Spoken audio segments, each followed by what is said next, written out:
you understand the number one diagnostic machine, which is your body, how it works and what symptoms it's giving you, the symptoms it's giving you is giving you data. It's giving you like clues to what's going on. The worst thing you can do is to suppress that clue. Is to take a medication and you wipe out that clue. Okay, then now where are my headaches? What was the cause? Because that cause is still there, right?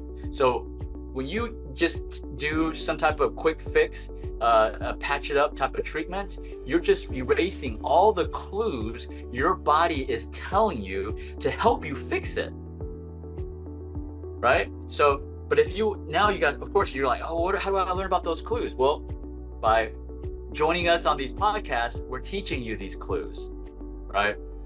And also joining some of our programs, we're going to teach you those clues, because our goal, if it's the first time watching our podcasts, thank you for joining us first.